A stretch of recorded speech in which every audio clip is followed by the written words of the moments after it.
Bonjour à tous, on va pas tarder à se lancer, il est 9 heures. Le sujet du jour, le commercial augmenté. Alors on a eu plein d'inscrits, on est hyper content avec Pierre, on a trouvé un sujet qui visiblement intéresse plein de gens, puisqu'on a plus de 150 inscrits ce matin, ce qui est plutôt une belle perf, je trouve, Pierre. Carrément, bonjour à tous. En effet, ouais, plus d'une centaine de personnes pour ce sujet. Parler de l'IA dans la vente. Très heureux d'être ce matin avec toi, Benoît. Alors, je vois qu'il y a des gens qui connaissent déjà un peu la plateforme, puisque vous avez le chat qui permet d'échanger, de nous poser des questions. Alors, évidemment, on a prévu un déroulé, on a prévu un peu de contenu, mais c'est toujours plus sympa quand il y a des interactions. Donc, n'hésitez pas à nous interpeller, faire part de vos feedbacks, partager peut-être des expériences. Histoire de faire patienter et d'avoir, on va dire, d'attendre les retardataires. On va se lancer tranquillement. Alors, ce matin, on va discuter de 3 sujets un petit peu qui vont s'enchaîner, histoire de structurer notre conversation, Pierre. Quelques cas d'application de l'IA aujourd'hui sur des use cases. Alors, on n'est pas des théoriciens de l'IA avec Pierre, on est plutôt des opérationnels, des praticiens. Donc, on va essayer Exactement. de partager quelques cas concrets.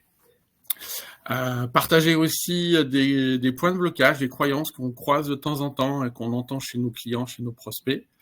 Et puis, on essaiera d'un peu rêver en se disant qu'est-ce qui va pouvoir débarquer en 2025. L'année va être longue.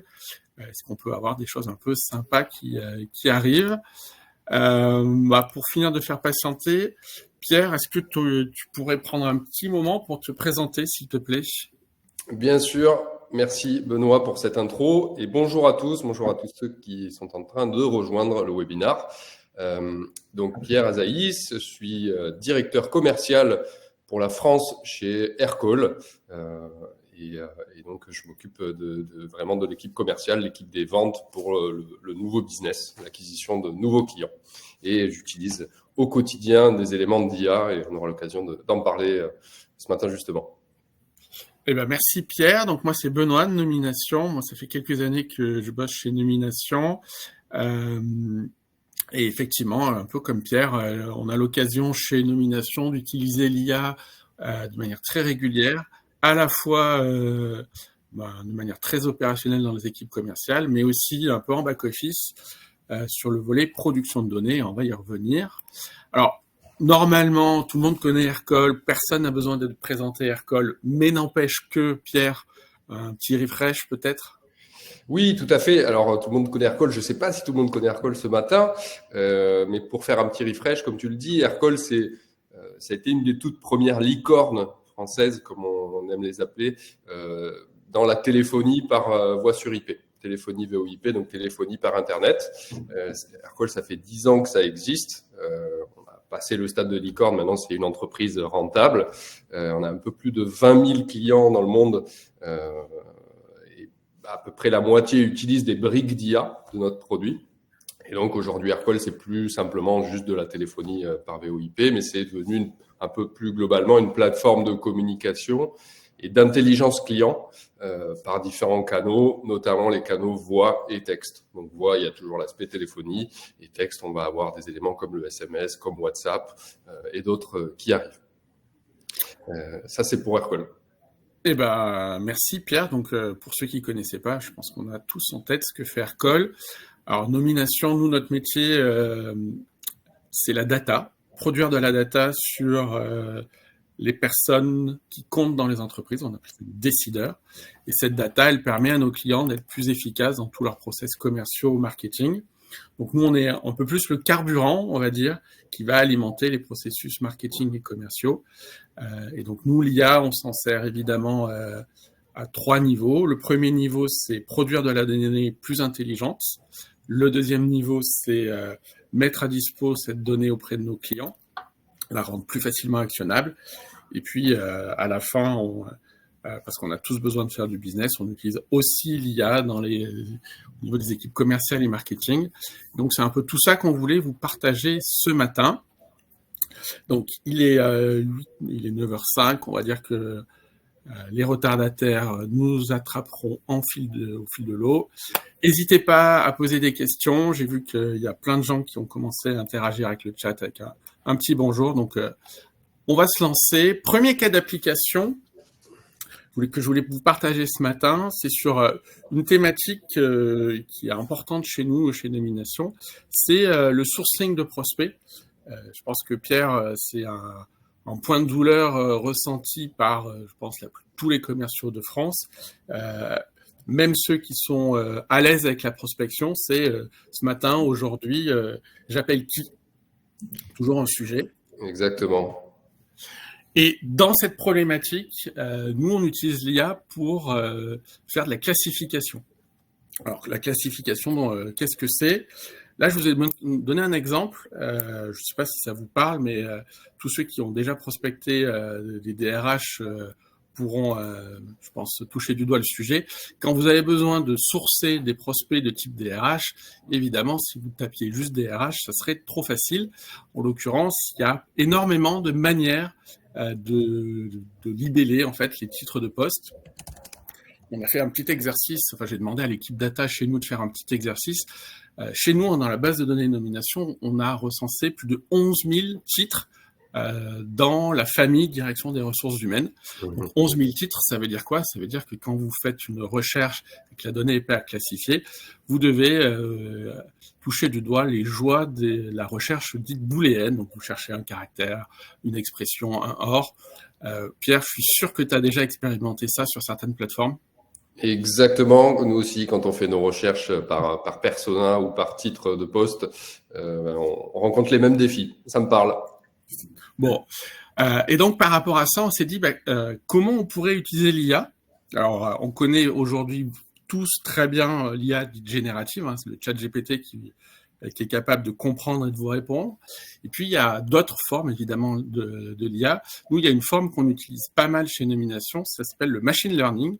Le machine learning, c'est une solution qui permet, à partir d'un échantillon de données, de demander à l'IA de reproduire de la classification. Et donc, nous, chez Nomination, ce qu'on fait, c'est que on a appris à un algo, à une machine, de ranger les personnes dans des cases, histoire de faciliter l'identification et le ciblage par persona, par exemple. Et donc, on a identifié 7-8 fonctions clés dans la direction des ressources humaines, hein, le DRH, la formation, le développement RH, etc. Et l'outil va automatiquement prendre le titre de la personne, regarder des éléments de contexte, son scope, son secteur d'activité, la taille de la boîte, et va ranger la personne à la fois dans une fonction et puis dans un niveau hiérarchique. Par exemple, si vous cherchez à parler à des directeurs, petit spoiler, un directeur de clientèle est tout sauf un directeur, par exemple. Ça, évidemment, on le sait tous, mais l'avantage avec des outils de type IA, option machine learning, c'est que la machine va pouvoir ranger tout ça et restituer de l'information prête à être utilisée. Et donc voilà, premier cas d'application très concrète que nous on utilise tous les jours quand il s'agit de classifier de l'information. On range les personnes dans les bonnes cases pour aller plus vite en action. Ça te parle, Pierre ? Oui, ça me parle. Hein. Ça, c'est vraiment la base et c'est tout l'intérêt d'un outil comme Nomination. Je pense que c'est exactement ce qu'on utilise nous, justement, pour pouvoir trier, pour pouvoir identifier, sourcer, qui prospecter, quelle personne, quel titre. Ça, c'est vraiment la base et c'est hyper utile. Ouais, bah évidemment là je vous l'ai montré sur les fonctions, sur le titre des personnes, on l'applique évidemment sur énormément d'autres thématiques. L'objectif étant d'avoir de la donnée déjà rangée, prête à être utilisée. Alors deuxième cas, je sais pas si ça te parle, mais j'imagine que ça t'est déjà arrivé. Il y a un de tes commercial qui vient te voir en disant « j'ai chopé un super rendez-vous avec la boîte truc. » Ah ouais, super. Et ils font quoi cette boîte ? Et là, ton commercial, c'est le blanc. En fait, il a chopé le rendez-vous. vachement bien, mais il n'a pas forcément trop creusé ce que faisait l'entreprise. Et donc, de fait, il va arriver peu préparé dans un rendez-vous et il va être un peu en mode surf en se disant allez, au talent, je vais réussir. Est-ce que ce cas te parle, Pierre? Ah ben oui, on parle du commercial non augmenté par opposition au titre du webinar, mais c'est vrai que ça arrive tout le temps. Multiplié par le nombre d'entreprises qu'on souhaite prospecter, ça peut vite devenir une problématique, ouais. Ouais. Et donc, moi, je sais que j'ai toujours été frustré parce que mon job chez Nomination, c'est aussi d'accompagner certains commerciaux sur des calls, sur des rendez-vous. Et c'est sûr que quand on connaît pas bien l'activité, les enjeux d'une entreprise, ben on peut pas se préparer, on peut pas aller chercher dans son book de référence des boîtes qui ont du sens, on peut pas aller chercher des use cases qui peuvent parler. Bref, on n'a pas les petits éléments qui vont permettre, un, de gagner en crédibilité, et deux, ce qui est vraiment l'objectif, de gagner en impact et en performance de rendez-vous. Ah oui, pour moi, ça me parle parce que c'est vraiment un élément, on revient à un élément de base du job de commercial qui est toujours beaucoup mieux armé pour préparer un échange, enfin, pour entamer un échange avec une entreprise si tu as une petite préparation, si tu as des éléments de contexte. Donc ce cas d'usage, il est top, ouais.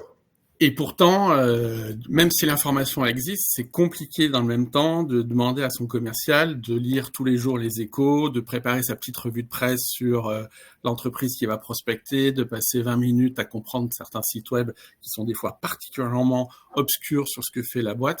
Et donc voilà, on a cette dichotomie, on s'est dit, qu'est-ce que peut faire l'IA?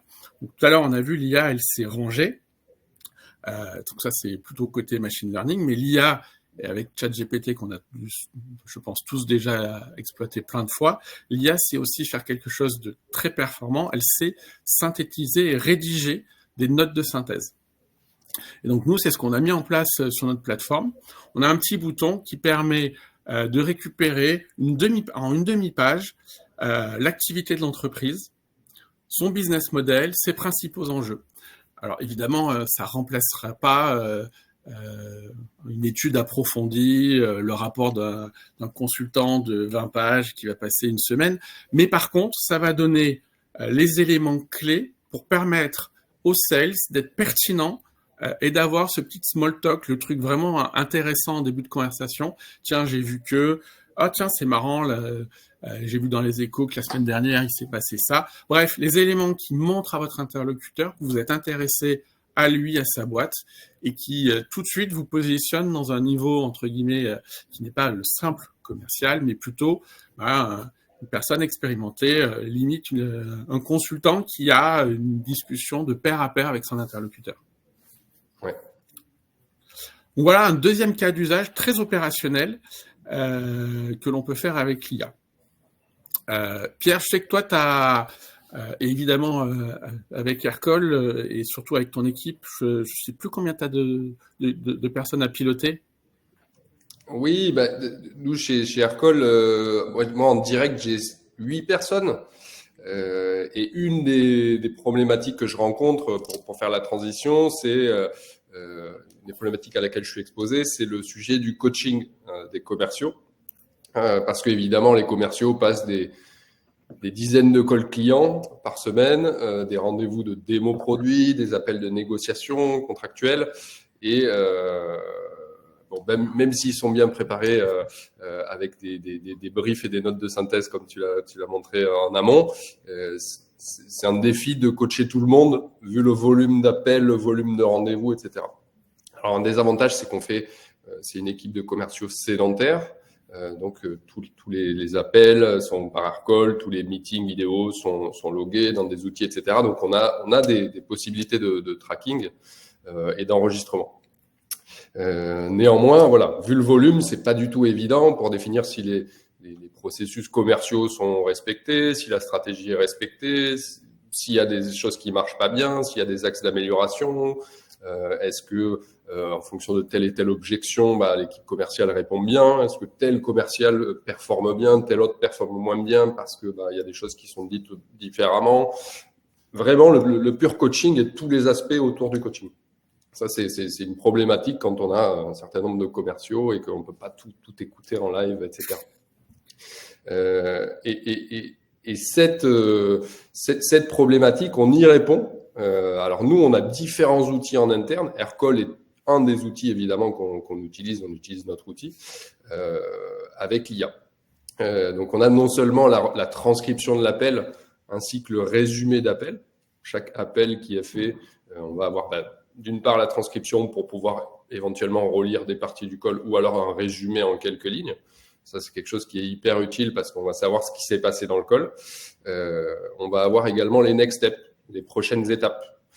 Donc assez rapidement, si je fais une revue de pipeline, une revue des deals en cours avec un commercial, je vais pouvoir identifier avec lui et voir rapidement qu'est-ce qui s'est passé dans les derniers calls, s'il y a quelque chose qui marche pas bien, éventuellement s'il y a un call qui marche mal, on va pouvoir le réécouter, je vais pouvoir lui faire du feedback, soit en live, soit en différé, où je peux marquer une petite note, bien joué pour ce call, là tu aurais pu dire ci, là tu aurais pu dire ça. Ça, c'est un vrai plus, à la fois pour le commercial qui va pouvoir réécouter ce qu'il a fait, éventuellement s'auto-coacher, et à la fois pour le manager qui va pouvoir jouer dans ses réécoutes, etc. Et quelque chose qu'on a lancé assez récemment et qui fonctionne pas mal en termes d'adoption justement auprès des clients, c'est une grille d'évaluation. On appelle ça une scorecard en interne, mais grosso modo, peut-être si tu peux passer la slide suivante, Benoît, parce que c'est un petit exemple. Alors mince, c'était un GIF, mais bon, on le verra juste en photo. Cette grille d'évaluation, elle va permettre de dire, de définir des critères d'évaluation d'un appel commercial. Donc, on peut partir de choses très basiques du type, tu vois, du basique au basique. Est-ce que l'agent commercial s'est bien présenté ou est-ce qu'il a bien présenté l'entreprise? Est-ce qu'il a bien fait un tour de table? Des choses très, très basiques commerciales. Est-ce qu'il a bien répondu aux objections? Des choses comme ça. Est-ce qu'il a bien présenté le sujet prix, le sujet pricing? Jusqu'à des questions et des grilles de notation un petit peu plus évolutives et évoluées.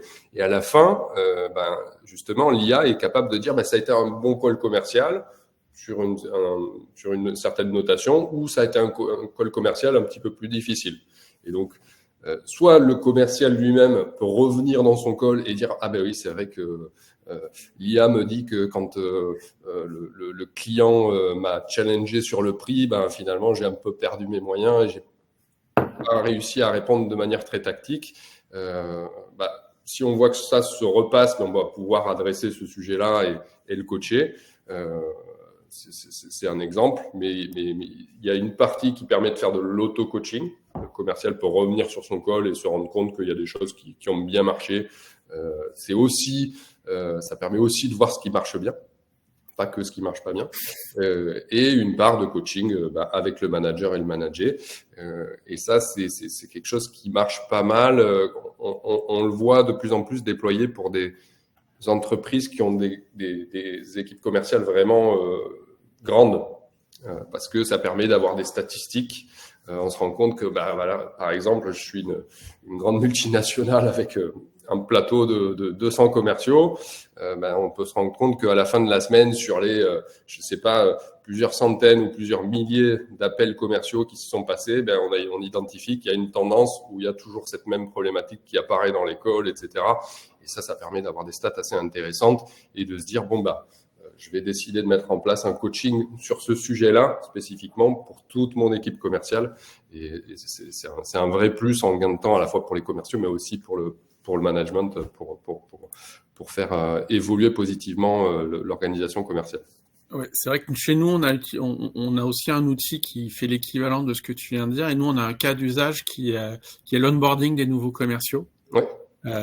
Avant l'IA et avant ces outils, pour onboarder un nouveau commercial, le premier mois, en fait, il était en shadow de plein de calls et globalement, des fois, il passait des journées un peu à s'emmerder parce que être en shadow d'un call, c'est pas toujours la meilleure manière d'eux. Et là, aujourd'hui, on a constitué une bibliothèque de bons appels, donc un bon R1, un bon R2, un bon R3. Enfin, c'est notre découpage, mais on a tous un peu des méthodes différentes. Mais bref, on a identifié une petite bibliothèque d'appels réussis, histoire de permettre finalement une écoute, une mise en situation et une voilà, monter en compétence un peu autonome parce que la ressource managériale, on va dire, le temps du manager est toujours une ressource toujours trop rare par rapport au nombre de commerciaux, et notamment en phase d'onboarding où on a besoin d'un accompagnement renforcé. Donc j'avoue que nous, ce cas d'usage, il est particulièrement performant, hein. C'est vraiment des outils qui permettent d'accélérer finalement le moment entre l'arrivée d'un commercial et puis les premiers calls qui sont pas des calls trop mal réussis. C'est ça. Et comme tu le dis, et via cette scorecard de call scoring, c'est-à-dire de notation d'appel, on a le manager qui a la possibilité ensuite de mettre un petit commentaire, bien joué pour le call, ça c'est super, t'as bien répondu à ci ou à ça, ou en l'occurrence de dire, je vois qu'il y a un sujet là, on pourra en parler lors de notre prochain rendez-vous, notre prochaine réunion d'équipe, etc. C'est une fonctionnalité qui est de plus en plus utilisée, qu'on nous demandait historiquement et qui est de plus en plus utilisée depuis qu'elle est live. Super. Tu as peut-être un autre cas à nous partager ? Oui, alors un deuxième cas. Donc le deuxième cas, il est assez en lien avec ce que tu évoquais sur la partie note de synthèse pour connaître le contexte en fait à qui on va parler. Alors là, moi, je vais le présenter plutôt dans le cadre d'une conversation existante plutôt que sur de la prospection là où tu l'évoquais. C'est la mise à jour du CRM et du helpdesk automatisé et la possibilité d'avoir l'historique et le contexte de la conversation. C'est-à-dire que nous, quotidiennement, donc les équipes commerciales parlent à des clients et donc quotidiennement, on a des process qui font que le CRM s'enrichit automatiquement avec les conversations. Donc avec les résumés d'appel, avec les next steps, etc. Et puis on va remplir également des champs CRM qui vont être captés par les appels, soit par les appels vocaux via Aircall, soit par les appels visio, comme on est en train de faire là, où là on utilise d'autres outils qui sont complémentaires, parce que Aircall aujourd'hui on couvre pas la visio. Et ce qui permet, suite à quelques calls, d'avoir tout un contexte de conversation avec un client. On va avoir, non seulement, je te disais justement, voilà, des résumés d'appels, des next steps, des étapes, etc. Mais par exemple, si on estime qu'on aimerait connaître le timing d'un projet, on parle à un client qui a un projet de déploiement de téléphonie ou de déploiement d'Aircall dans son entreprise, on va avoir la possibilité de capter automatiquement que le client exprime que le timing de son projet, il aimerait déployer son projet en septembre 2025. Et donc ça, dans notre opportunité CRM, on va avoir timing septembre 2025. Donc, on met en place des process comme ça qui permettent de faire gagner énormément de temps aux commerciaux. Là, on est dans le commercial augmenté, c'est-à-dire le commercial gagne du temps avec l'IA et il a son CRM qui est complété quasiment automatiquement. Il va ensuite faire une vérification, mais il n'a plus besoin de manuellement taper des champs, etc. Un autre élément, donc ça c'est pour le cas d'usage très commercial. Un autre élément pour le cas d'usage plus support, une équipe de support qui utilise Aircall pour de la gestion de support, de SAV, etc. Ça va être l'analyse des sentiments. Et en fait, ce qu'on a mis en place, donc c'est de la captation de mots en fonction des mots qui sont exprimés par le client. On va avoir l'humeur du call. Et ce qui fait que un client qui va appeler quelquefois pour se plaindre et qui va commencer à être pas content du service, alors je dis pas que ça nous arrive souvent chez Aircall, mais ça peut arriver, et qui finalement va être un client potentiellement à risque et pas du tout satisfait, et bien on va avoir Aircall qui va capter que l'humeur est négative et qui va dire attention, là ça fait ce client-là, le client X, sur les 4 derniers calls, humeur très négative, warning, il y a peut-être un problème. Donc ça, l'agent de support ou le CSM ou le compte manager, selon les types d'organisation et les types d'équipes, va avoir ses propres warnings, va dire « Oula, là j'ai un client avec qui c'est un petit peu compliqué, il va falloir que je mette en place une stratégie pour récupérer la situation. » À l'échelle de toute une équipe, un manager, un responsable de support va dire « Tiens, j'arrive à identifier que sur mes 10 000 clients, là j'en ai 150 avec lesquels il y a un historique récent de conversation plutôt négative. Il y a un problème. Qu'est-ce qu'on fait sur ces typologies de clients ? À l'inverse, on va avoir des clients avec qui l'historique de conversation va être très positif. Et donc ça fonctionne sur la transcription des calls.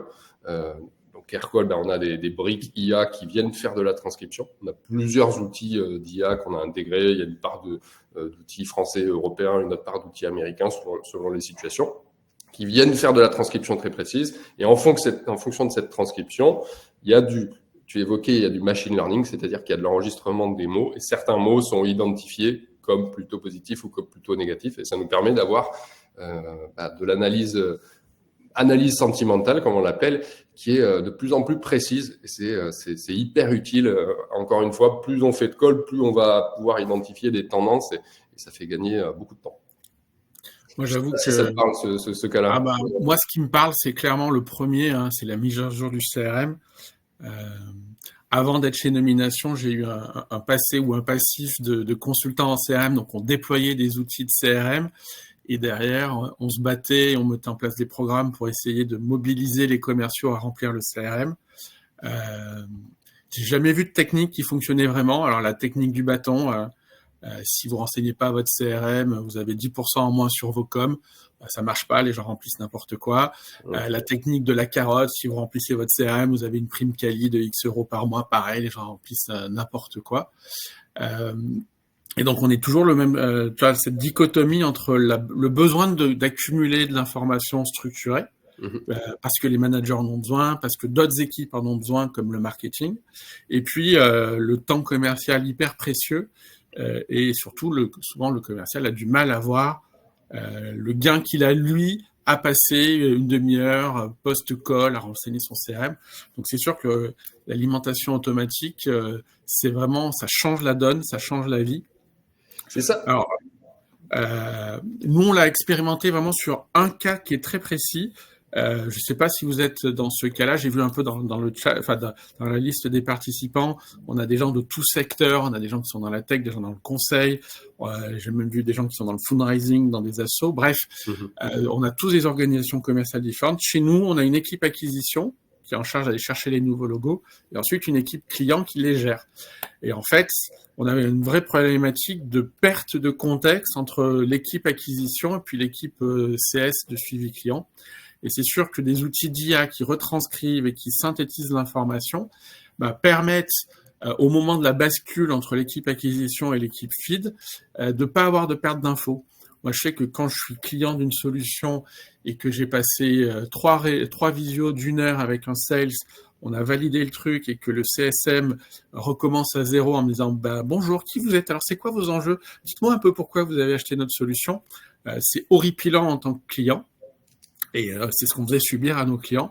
Et c'est vrai qu'avec l'IA, on arrive à passer le contexte, ce qui fait que, à nouveau, le sales ou le CSM, avant le premier appel, jette un coup d'œil, lit la note synthétique de ce qui s'est passé en avant-vente, et ça lui permet d'être percutant et d'être directement intelligent. Donc ouais clairement, cette articulation avec le CRM, qui est l'outil probablement le plus détesté par les commerciaux, c'est clairement quelque chose qui change la donne.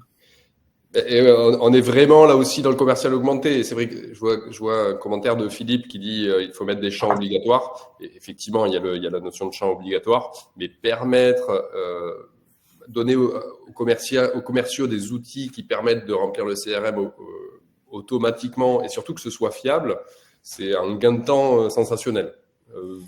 Alors, encore Philippe, plus quand on gère beaucoup de clients et beaucoup d'opportunités et beaucoup de prospects, c'est assez hallucinant. Moi, j'ai une petite anecdote sur les champs obligatoires. On avait un client, donc un nouveau DIRCO qui arrive dans une boîte de la tech et qui dit c'est quoi la répartition de notre portefeuille client par secteur d'activité? Normal, question d'un DIRCO qui veut un peu connaître son portefeuille. Donc le responsable CRM tout fier dit pas de souci, le champ est obligatoire, je sors des stats. Et le premier secteur d'activité de l'entreprise, c'était agriculture. Donc là, étonnement collectif, comment ça on a des agriculteurs alors que on fait du SaaS tech un peu compliqué. En fait, c'était simplement la première valeur de la liste de valeurs des secteurs d'activité, le champ obligatoire, et tout le monde enseignait parce que c'était obligatoire avec la première valeur. Donc c'est clair que quand il y a un outil qui remplit de manière intelligente, ça change vraiment la donne. Exactement. Alors, est-ce que l'IA par moment, ça peut être difficile. Est-ce qu'il y a des croyances limitantes? Quand on a préparé avec Pierre l'intervention, on a essayé de rassembler un peu les objections, on va dire, qu'on peut rencontrer ou que les équipes rencontrent quand elles évoquent ces sujets d'IA avec nos interlocuteurs. Alors, on a fait un petit pot pourri de quelques croyances ou objections. Donc, l'idée, c'était de partager avec vous pour essayer de, on va dire, les résoudre. Donc, nous, souvent, on nous pose la question, et notamment parce qu'on est sur de la data, est-ce que finalement, l'IA, il n'y a pas des problèmes de RGPD, des problèmes de conformité? C'est un vrai sujet, une vraie thématique. Et il est vrai que quand on ne fait pas attention, on peut arriver à des cas où, par exemple, vous utilisez un outil américain de type ChatGPT, si vous collez de la donnée personnelle à l'intérieur, ne le dites pas à votre DPO parce qu'il va avoir une attaque, parce que là, clairement, vous ne cochez aucune des cases du RGPD. Alors, la sensibilité à ce sujet dépend des secteurs, dépend des tailles d'entreprise, mais aujourd'hui, jouer avec de la donnée personnelle de manière non sécurisée, c'est clairement quelque chose qui peut être très problématique pour les entreprises, quelle que soit leur taille. Et donc, clairement, c'est un enjeu fort. Alors, comment on résout cette problématique du RGPD? Notamment en travaillant avec des gens qui vont vous permettre de mettre une espèce de barrière entre les modèles d'IA grand public que l'on connaît tous, et puis vos propres données, histoire de créer des espèces de bulles qui font que les données de nos clients, les données personnelles manipulées par nos clients sur leurs prospects et sur leurs clients, finalement ne sortent pas de leur propre bulle. Et notre job, c'est de faire ce tampon entre les modèles, parce qu'évidemment, on va pas, surtout chez Nomination, on reste quand même une petite structure, on est beaucoup plus petit qu'Aircall. On ne prétend pas faire de l'IA from scratch. On va utiliser des modèles, on va s'appuyer sur des fournisseurs technologiques. Mais par contre, on va encapsuler les transferts de données avec des bulles qui font que finalement la donnée personnelle ne sort pas et il y a simplement des interactions qui sont sécurisées. Donc oui, évidemment, on peut faire de l'IA sécurisée d'un point de vue RGPD, et notamment en passant par des partenaires qui, eux, vont assurer cette mise en conformité. C'est vrai que le sujet RGPD est hyper important, et c'est pertinent ce que tu dis, Benoît. Ça me fait penser que on voit de plus en plus d'entreprises communiquer des politiques internes relatives à l'IA, où on a justement le service IT ou le service DPO ou le service légal qui disent hello, chers employés, voici notre politique interne quant à l'utilisation de l'IA. Merci de ne pas mettre des données sensibles, par exemple, dans ChatGPT ou des choses comme ça, des choses assez basiques. Parce qu'on voit beaucoup d'employés qui utilisent des solutions d'IA très B2C et qui l'utilisent pour des besoins professionnels. Donc, c'est vraiment pertinent. On le voit quotidiennement, ce sujet-là, en ce moment. Alors, je vois qu'on a laissé passer quelques questions dans le chat, donc on va les reprendre. Donc, Mathilde, quel type de partenaire? Par exemple, nous, chez Nomination, quand on garantit à nos clients que c'est nous qui gérons la mise en conformité de l'usage de la data via les solutions d'IA. Et donc, on garantit à nos clients la bonne exploitation. Je pense qu'avec Aircall, c'est la même chose. Il y a tout un élément à la fois technique et puis un cadre réglementaire qui permet, au travers des contrats que l'on signe avec nos clients, de leur garantir un usage conforme de la donnée via les solutions, via nos propres solutions. Question d'Alice. Est-ce que qui revient sur les sujets de mise à jour du CRM avec l'IA, est-ce que c'est des grands projets qui nécessitent des mois et des mois de paramétrage, Pierre? Alors, pas forcément. En tout cas, ce qu'on fait chez Aircall et ce que font pas mal de providers aussi, c'est de proposer des solutions qui sont relativement simples à mettre en place. Le but, intégrer l'IA, intégrer des process IA. L'objectif n'est pas qu'il y ait 6 mois de déploiement pour créer une usine à gaz qui soit archi complexe. Pas du tout. Généralement, quand on déploie des projets de voix et d'IA dans les entreprises, c'est un déploiement qui se fait en un mois tout au plus.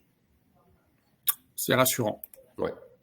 Deuxième croyance, l'IA, c'est pas fiable. Je pense qu'on a tous vécu au moins une fois une question mal posée à ChatGPT et ChatGPT qui répond un truc un peu à côté. Et évidemment, se pose la question de la fiabilité.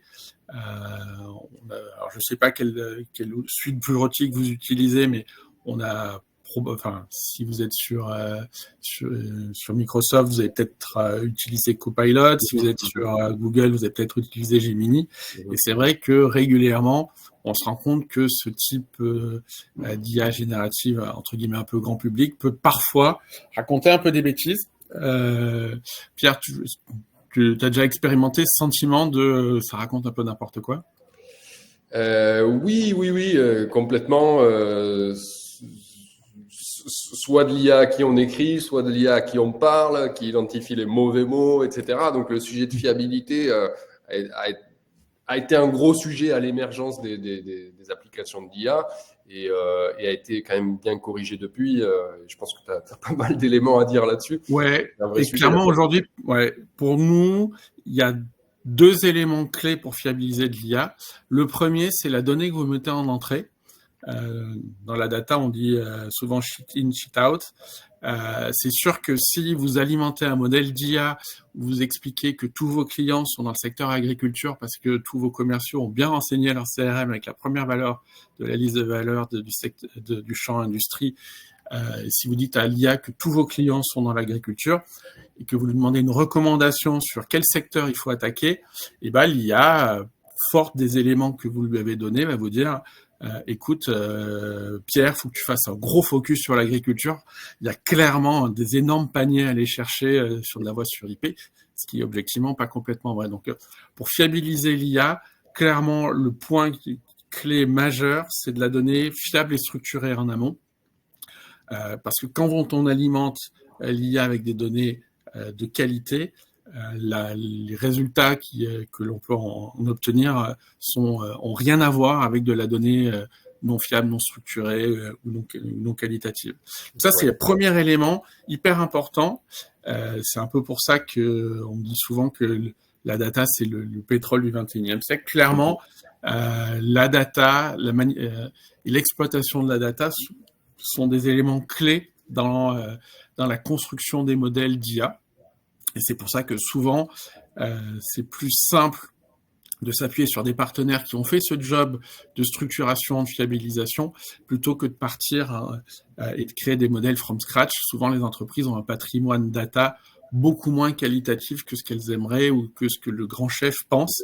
Donc, on se retrouve avec des choses un peu compliquées. Ça, c'est le premier élément. Ouais. Et puis, deuxième élément, on le voit, c'est ce qu'on appelle le fine-tuning. C'est quand on lance des solutions avec l'IA, la première itération n'est jamais la bonne. Donc, il y a toujours des boucles d'amélioration où on indique progressivement à l'IA dans quelle mesure c'est juste, c'est faux, pourquoi il s'est trompé. Et là où il y a le côté un peu magique, c'est la capacité d'apprentissage de l'IA à raisonner mieux et à apprendre de ses erreurs. Et c'est sûr que donc là, c'est plus les équipes produits qui pourraient passer une heure entière ou voire une journée entière à expliquer ces mécaniques d'apprentissage et de fiabilisation. Mais en tout cas, en tant que, on va dire, utilisateur final, nous, on le voit, hein, on utilise des outils un peu comme Pierre sur la partie retranscription et synthèse des appels. Les premières versions, de temps en temps, ça racontait vraiment n'importe quoi. Et les équipes produits de nos partenaires ont fait évoluer. Je pense que chez Pierre, c'est la même chose. Et aujourd'hui, on arrive à des choses qui sont vraiment bluffantes 6 mois, 12 mois après le lancement de certaines features. Bien sûr. Bien sûr.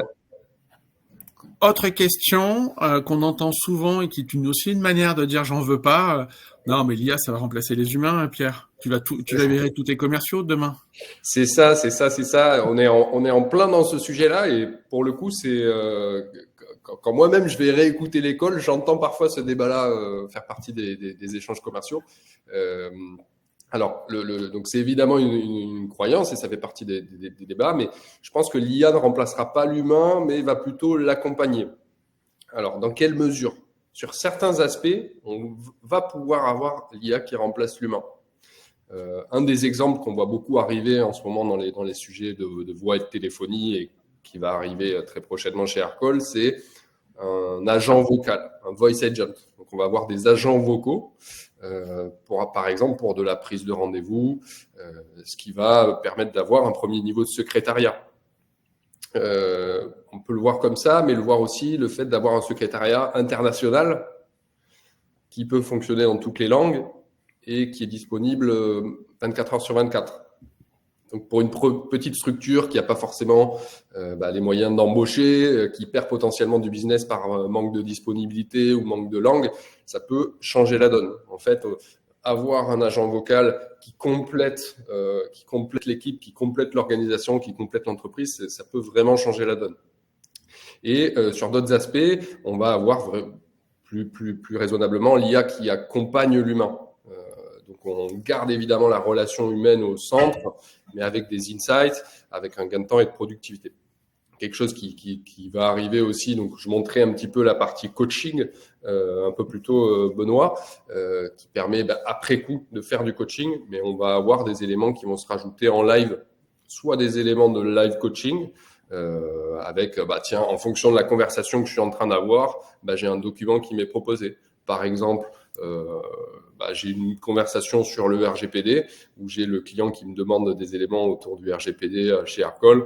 Et demain, j'aurai l'IA qui me propose de cliquer sur le document RGPD pour l'ouvrir en live, plutôt que d'aller le chercher dans ma bibliothèque ou d'envoyer un email pour le récupérer, etc.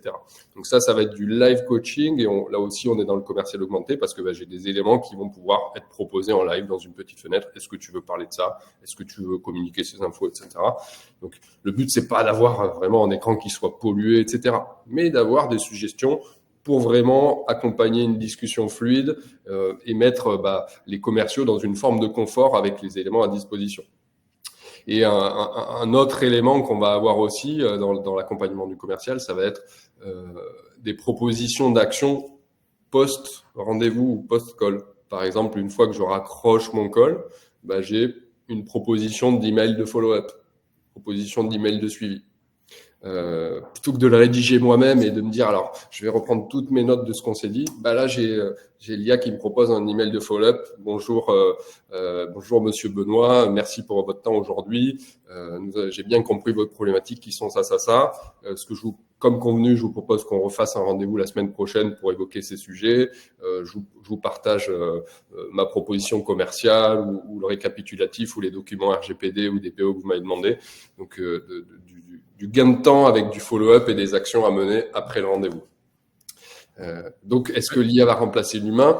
Pour une partie et pour l'autre, elle va vraiment lui faire gagner du temps et le rendre plus confort et plus productif. En tout cas, c'est clairement l'orientation, je pense, qu'on a tous en tête, qui est, je sais plus quelle est la stat du temps productif d'un commercial dans une semaine, mais je crois que c'est chaque fois que je la vois, c'est un peu déprimant. Ouais. Un commercial, il doit être en action face à ses interlocuteurs, ses clients, ses prospects, et tout ce qui va permettre de faire gagner du temps en back-office, en suivi, ça sera du temps commercial additionnel. Et dans un contexte économique un peu compliqué, on en parlait en off avec Pierre en vous attendant, je pense que chaque heure de temps commercial gagné est une heure importante aujourd'hui. Donc clairement, il y a comme allié, et si vous gagnez 10% de productivité par commercial, ça veut dire que quand vous avez une équipe de 10, vous embauchez, vous avez un nouveau commercial qui débarque dans l'équipe. C'est l'équivalent. Ça la donne. C'est l'équivalent. La dernière croyance, qui est évidemment une discussion qu'on a régulièrement aussi, c'est l'IA c'est cher. C'est vrai que l'IA représente parfois, on peut percevoir ça comme complexe, comme des produits vraiment de dernier cri qui sont très chers, etc. Plusieurs éléments sur ce sujet. Côté Aircall, si je prêche pour ma paroisse, nous on a fait le choix de rendre l'IA d'Aircall accessible dans la manière dont c'est positionné, c'est-à-dire que pour grosso modo une dizaine d'euros par mois par utilisateur, tu peux avoir tes commerciaux qui bénéficient de cette IA. Donc c'est hyper accessible. C'est pas, on parle de prix qui sont accessibles à tout type d'entreprise, surtout pas qu'à des multinationales richissimes qui ont vraiment énormément de moyens. On veut rendre ça accessible et que ce soit à la fois simple à déployer, mais aussi accessible en termes de portefeuille. Et enfin, si on le voit aussi par un autre angle, si on commence à cumuler les gains de temps et de productivité, on l'a évoqué aujourd'hui pendant toute l'heure, que ce soit pour le temps de coaching, pour l'apport de contexte dans les historiques de conversation, ou bien pour les suggestions d'action post-rendez-vous, comme les emails de follow-up dont je te parlais, les retours sur investissement sont assez dingues. En fait, en termes d'efficacité, de temps gagné, faire le lien avec ce que tu disais juste avant, justement le temps de productivité du commercial, c'est assez hallucinant. Et c'est pour ça que c'est dans cette direction que nous, côté produit, on continue à investir. Parce que pour une majorité d'entreprises, qu'elles soient petites, moyennes ou grandes, il y a un effet direct sur la productivité des équipes, un effet direct, pas que sur la productivité en mode un hamster qui court plus vite dans une roue. C'est vraiment productivité aussi confort. C'est-à-dire que le commercial, il a des outils qui l'aident à être plus direct, à communiquer directement les bons éléments, etc. Il va plus vite et lui-même est dans un meilleur confort pour gérer ses différentes opportunités. Là où avant, il perdait énormément de temps sur des sujets administratifs. Donc, en fait, il y a vraiment un effet direct sur la productivité d'une équipe ou d'une entreprise et donc sur le business. Et donc, c'est vraiment un sujet sur lequel on est en ce moment et on a des cas clients de plus en plus importants sur le gain de productivité et sur le gain de business. Donc, est-ce que l'IA, c'est cher ? Pas toujours, on essaie de la rendre accessible, mais ce qui est sûr, c'est que le retour sur investissement et l'effet et l'impact que ça peut avoir sur le business est assez hallucinant. Et si je peux me permettre de rajouter quelque chose, c'est aussi, il y a plein de choses que, en théorie, n'importe quelle boîte pourrait faire avec l'IA. Aujourd'hui, il y a des modèles open source, il y a plein de choses qui existent. Et passer par un partenaire comme Aircall ou comme Nomination, ça vous permet aussi de bénéficier d'un effet de mutualisation. Par exemple, tout à l'heure, je vous expliquais qu'on a, nous, développé une IA qui fait de la classification. On a de l'IA qui fait de la synthèse. Nous, on a décidé d'intégrer l'IA sans surcoût pour nos clients. Et chaque fois qu'on rajoute des features, en fait, nous, notre objectif, c'est maximiser l'usage, la satisfaction de nos clients. Donc, nous, on va chercher la rentabilité de l'IA, non pas en augmentant les prix, mais en augmentant la satisfaction et donc la fidélisation, le renouvellement de nos clients. Et donc, clairement, il y a plein de choses aujourd'hui. Par exemple, la synthèse pour préparer un rendez-vous, vous pourriez paramétrer votre propre IA. Et là, ça vous coûterait un peu de temps, un peu de R&D, etc. Ou bien vous pouvez passer par un partenaire qui fait ce travail finalement de cas d'application de l'IA. Parce que l'IA, c'est vaste, c'est complexe. Et donc, un cas d'application mutualisé, travaillé, préparé, prêt à l'emploi, ce qui permet clairement d'aujourd'hui permettre à des structures, même de petite taille, d'aller chercher des features qui, avant, étaient des trucs que juste des énormes boîtes pouvaient rêver. Donc, pour moi, l'IA, c'est aussi une manière de démocratiser l'accès à certaines fonctionnalités pour toutes les structures. Bien d'accord.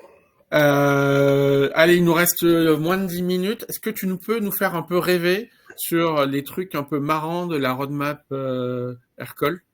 Ouais, je crois que il y avait une stat que j'ai lue assez récemment, je crois la semaine dernière, c'est Gartner qui disait ça, que une projection sur 2028, donc 2028 c'est dans 3 ans, il disait qu'en 2028 l'estimation c'est que 60% du travail des commerciaux B2B sera exécuté par des technologies d'IA. Donc on est en plein dedans.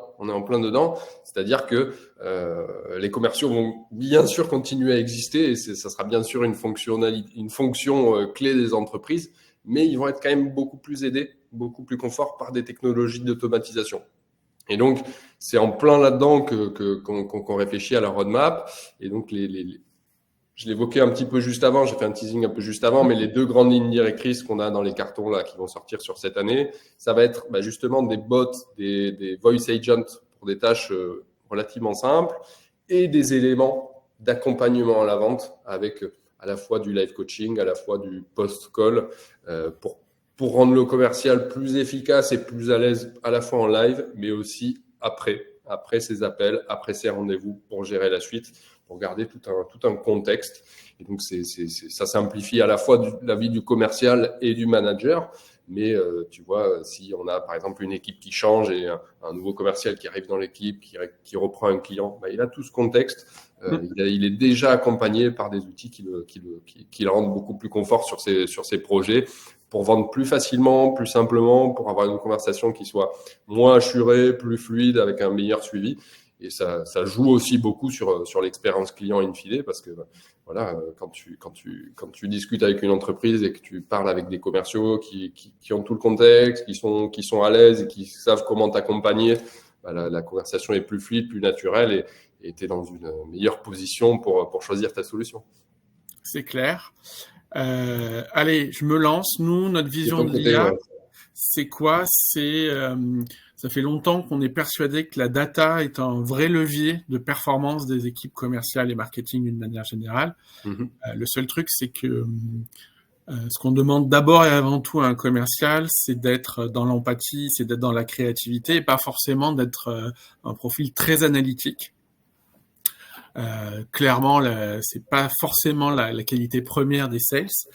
Et ce qui est dommage, parce que avec de la data analysée et au service d'un commercial, le commercial peut aller plus loin, être plus performant, plus pertinent. Et donc nous, notre vision, c'est comment faire en sorte d'avoir des agents qui vont faire ce travail d'analyse pour permettre à un commercial d'être en action sans forcément passer des heures carrées dans un Excel à comprendre. Je reprends un tout petit peu la question qu'on a eue tout à l'heure de Laura qui disait en quoi l'IA peut améliorer la fidélisation client. C'est par exemple comprendre son client, identifier les enjeux de son secteur, être alerté quand il est en train de se passer quelque chose chez un client. Vous discutez avec un opérationnel parce que c'est lui qui utilise votre solution, savoir que le conseil d'administration a changé, savoir qu'il y a un nouveau directeur, un nouveau DAF qui est arrivé dans la structure. Évidemment, le DAF, c'est pas votre interlocuteur. Par contre, je peux vous garantir qu'aujourd'hui, un nouveau DAF qui arrive, son premier chantier, c'est un chantier d'économie. Donc, comment on anticipe ce genre de choses, comment on a la bonne conversation au bon moment. Et donc, l'analyse de données est clairement un levier d'action. Donc, pour vous donner 2-3 exemples de features sur lesquelles l'équipe produit est en train de travailler. La première, c'est la recherche en langage naturel. Moi, ce que je rêve et qu'on espère avoir dans les 3 prochains mois, c'est un commercial qui n'a pas besoin de connaître tous les critères de recherche, mais qui dit je m'appelle Pierre, je suis chez Aircall, je suis sur le segment SMB, voilà mes 3 dernières ventes, quel prospect tu pourrais me recommander? Et ça, en fait, c'est quelque chose alors qui est complexe parce que ça nécessite plein de bouts d'agents, plein d'étapes d'IA, mais c'est quelque chose où on n'est pas loin de pouvoir aujourd'hui apporter des réponses. Donc, vraiment le côté qui je prospecte aujourd'hui à partir de vos réussites passées. Donc ça, c'est la version unitaire. Et puis, on travaille sur la même chose sur une vision d'analyse de portefeuille client, comprendre qui sont ces clients actuels pour projeter sur des on va dire, des tactiques de mise en marché en se disant, c'est quoi les endroits où j'ai ma part de mon taux de pénétration le plus élevé, là où j'ai mes meilleurs paniers, là où j'ai mes clients les plus fidèles, pour essayer de reproduire mes succès. Donc, clairement, l'IA peut changer la donne. Et d'une certaine manière, l'IA peut devenir un business analyst auprès de chaque sales pour qu'il puisse être 2 fois, 3 fois, 10 fois plus pertinent dans le choix de ses actions. On va enchaîner parce qu'il nous reste quelques minutes. Question importante de Benjamin sur l'empreinte carbone de l'IA. Clairement, c'est un sujet aujourd'hui. Donc nous, je pense comme beaucoup, on fait notre bilan carbone annuel. L'usage de l'IA par nos clients est intégré. Aujourd'hui, il y a des manières de faire pour notamment limiter le nombre de tokens. Enfin bref, il y a des approches un peu techno qui permettent de maîtriser l'usage de l'IA. Et au-delà du côté empreinte écologique, c'est aussi une manière de limiter les coûts. Donc, ça parle aussi aux directions financières, donc ça c'est plutôt positif. Et puis ensuite, il y a des sujets de compensation. Pierre, je sais que Aircall aussi fait attention à ce genre de sujet.